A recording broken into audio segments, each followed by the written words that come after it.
Welcome back. We're on Monday, day 9, June 14th, page 17 and 18. Day 9, 10, 11, 12. This is the final week of school. Our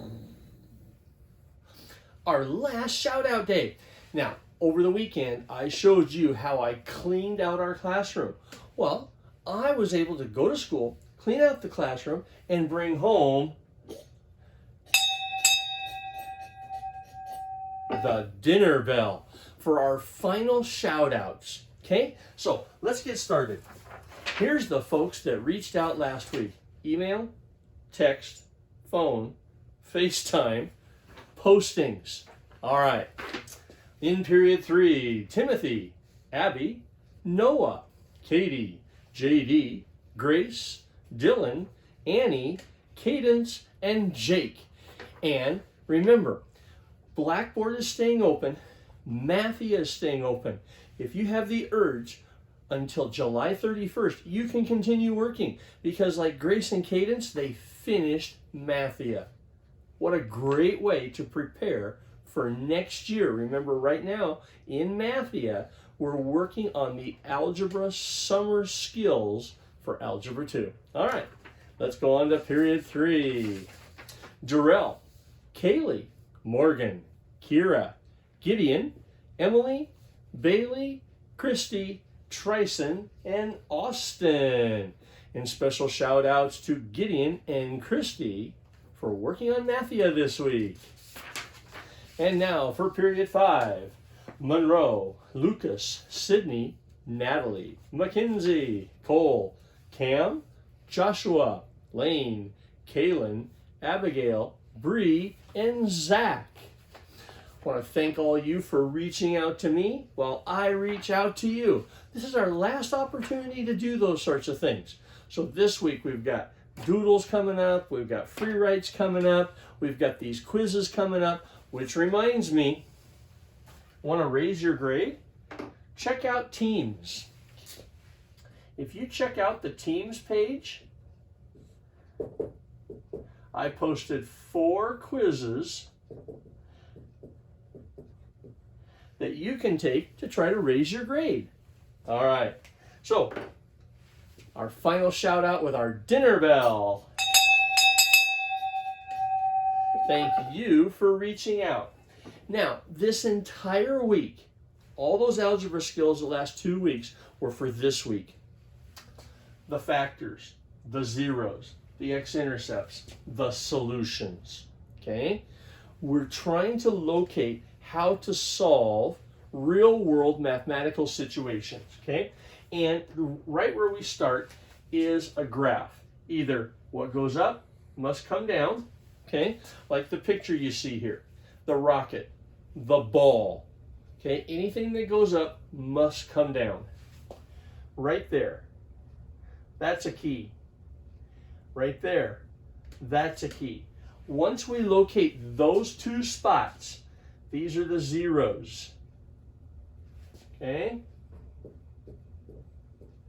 These are the x-intercepts,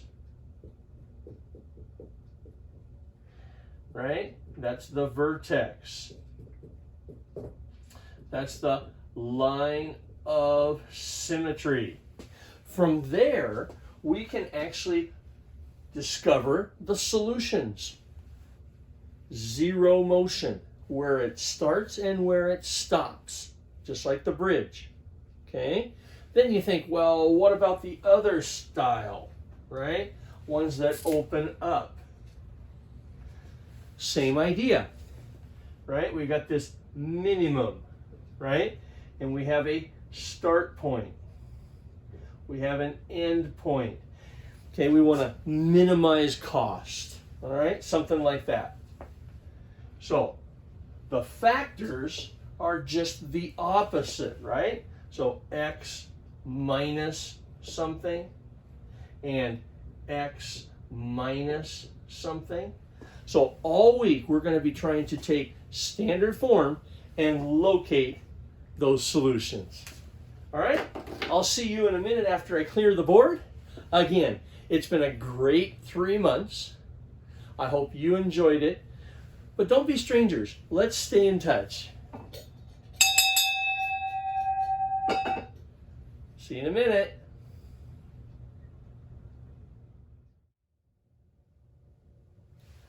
Welcome back. Day 9, June 14th. We just did our final shout outs before summer vacation. The entire week is using all of our algebra skills to find the factors, the zeros, the x-intercepts, the solutions, given the standard form of a quadratic. Okay? The area model. X times x. Length times width. That's what we're looking for. So, let's get started. Standard form. X squared minus 11x plus 24. Very first thing I want you to do, just take your sheet of paper, factors, factors, factors, factors. Just do that. Write down a sheet of paper, okay? This is the entire left-hand side of page 17, okay? Now, these are easy because the leading coefficient is 1. 1. 1. 1. There's only one thing that multiplies to x squared. X times x. X times x. X times x. X times x. Write it. Now, let's just use the guess and check method, okay? All right. Things that multiply to 24 and adds to negative 11. Multiply to 24 and adds to negative 11. Things that multiply to 24. Things that multiply to 24. Okay? Now, some of you get it right off, some of you don't. The idea here is make a tree. 1 times 24, 2 times 12, 3 times 8, ding, ding, ding, ding, ding, ding, ding, 3 and 8. 3 and 8 is 24, 3 and 8 is 11. Now, the key here is the negative. The key right there is the negative. So, we know it's 3 and 8, and we know it's 3 and 8. Okay, put a 3, put an 8. Okay, there's your 3, there's your 8. The key is to match it up with the positives and negatives. Plus times plus is plus. Negative times a negative is a plus, but negative plus a negative is a negative. So, minus 3 minus 8. Go ahead and write that. X minus 3 times x minus 8. Okay, that's the solutions. That gives us the x-intercepts. That gives us the zeros. Serious. That is the factors. Everything, your entire math career leads up to this because we can describe all sorts of mathematical representations. Okay? Graphically, what did we just do? Graphically, we just found at positive 3, 1, 2, 3, positive 8, 4, 5, 6, 7, 8. Okay? Because it was positive, some sort of a curve like that. Wow. The area of the room. The length of it is x plus 3. The width of it is x minus 3, x minus 8. Okay? It could have been some sort of area model, like a rug. Serious. All right. So, that's the strategy we're going to use for the entire left-hand column. Let's go. Number 4. 63. Things that multiply to 63 add to 2. Things that multiply to 63 add to 2. Now, in order to get the right answer, it's negative 63. But don't worry about the negative. What are things that multiply to 63? 1 and 63, 2, 2, 2 doesn't work. 3 and 21. No 5s. 7 and 9. Ding, ding, ding, ding, ding, ding, ding. 7 and 9. Go ahead and just write it in there. 7 and 9. Put a 7. Put a 9. Which one's positive? Which one's negative?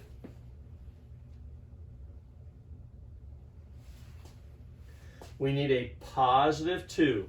So it's positive 9, negative 7. Positive 9, negative 7.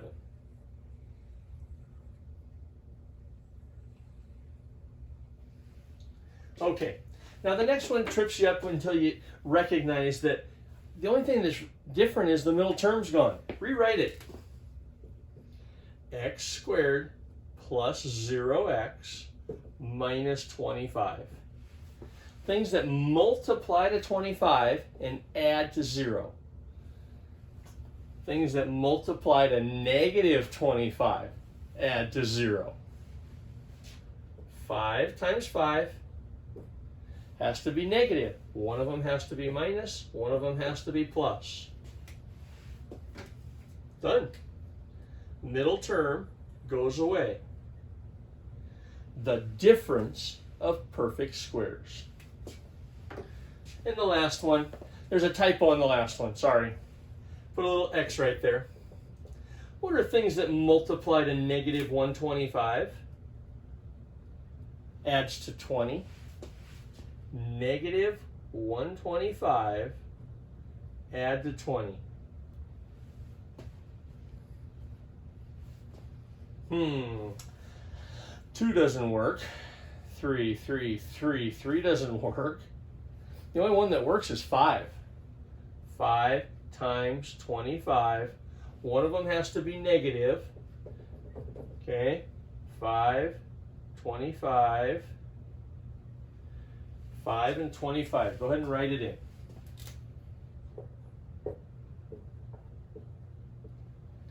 Okay, 5 times 25 is 125. One of them has to be negative in such a way that it adds to positive 20.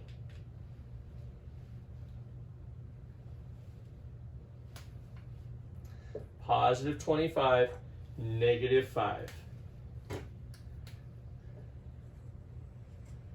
Okay, hopefully that's starting to make sense. You get to do 2, 4, 8, 3, 6, 9. Let's step it up.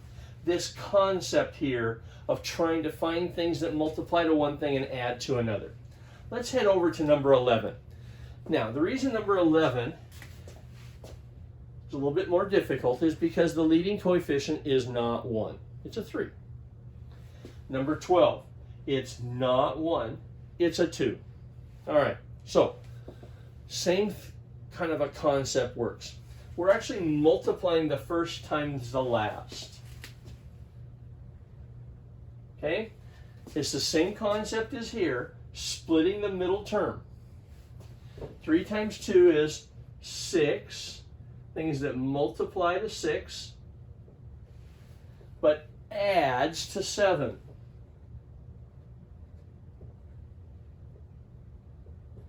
What are things that multiply to 6 and add to 7? Things that multiply to 6 and add to 7.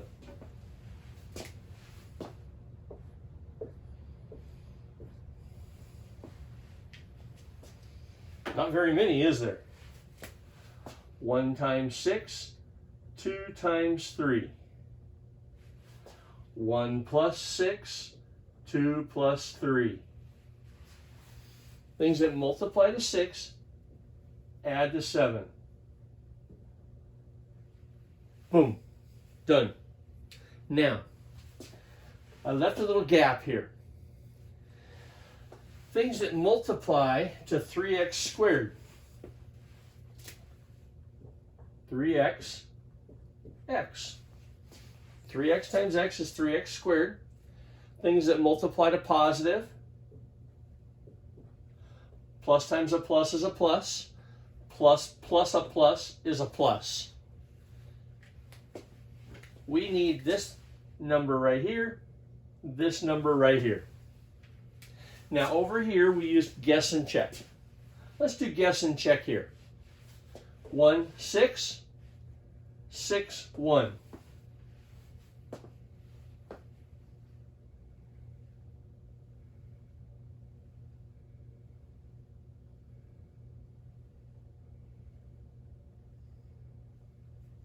Can you see it?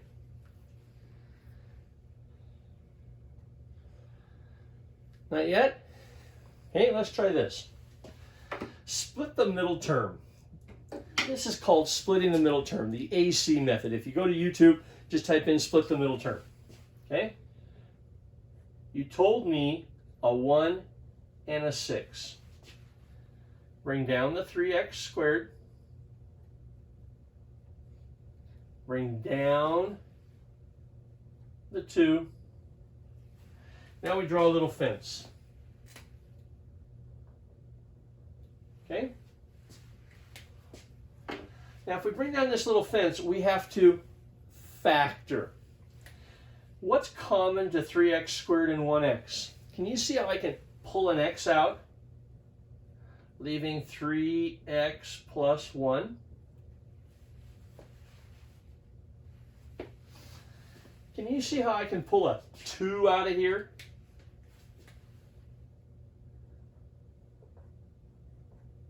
Uh-oh. Must be nearing the end of the year. Pen's running dry. Pull out a 2, leaving 3x plus 1. Bingo. 3x plus 1, leaving x plus 2. Okay?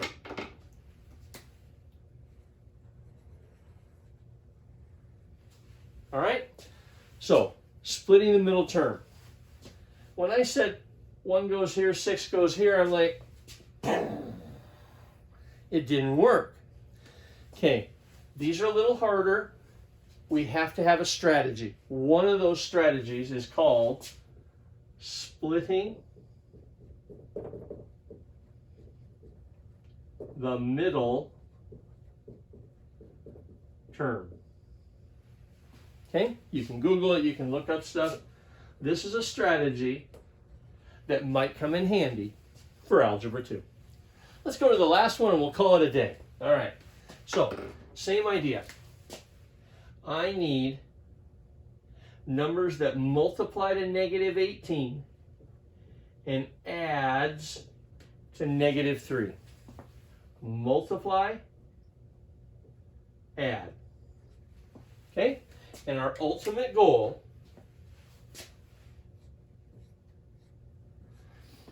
is to fill the boxes. Okay? For you area model people.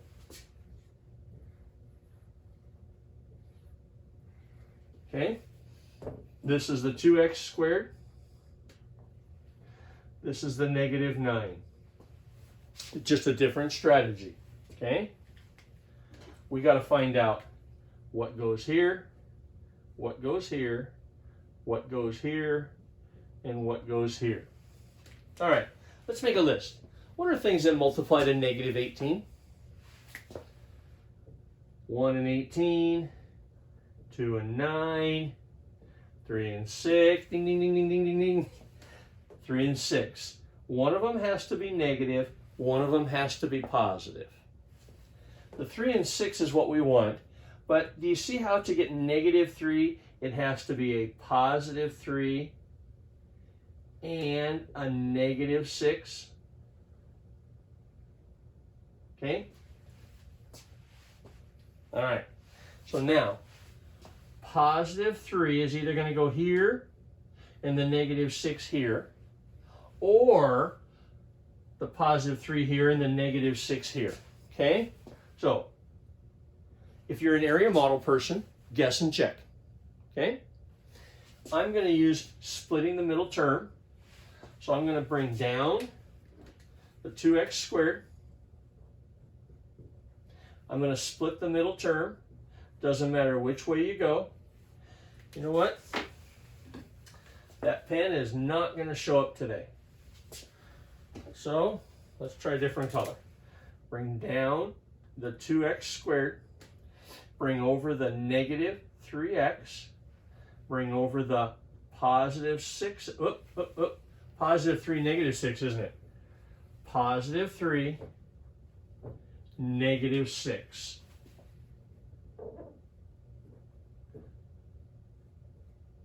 Okay? All I did was split the middle term. Okay? Split the middle term. And we did it in such a way so that we split the middle term, but we still have numbers that multiply to get the negative 18. All right, let's put a little fence in here. Finish this problem up. Okay? Common factors to 2x squared and 3x. Common factors. X. Pull an x out, leaving 2x plus 3. Remember, you can always check your work. Always check your work. X times 2x is 2x squared. X times 3 is 3x. Good. What's common to negative 6 and negative 9? Now we want to pull a number out in such a way that we get 2x plus 3. I need you to take some time and see that it's negative 3. Negative 3 times 2x is negative 6x. Negative 3 times a positive 3 is negative 9. Now it takes some practice to get to see that, but you know that you win when they're the same. So our final answer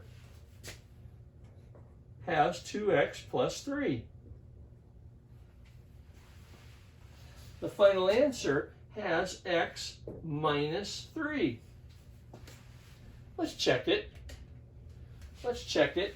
2x plus 3. 2x plus 3. X minus 3. 2x times x is 2x squared. 2x times negative 3 is negative 6x. X times 3 is 3x. Negative 3 times negative 3 is negative 9. Isn't that cool? Now, lots of different strategies. I know lots of teachers and students that love this method. Go for it. It works every time.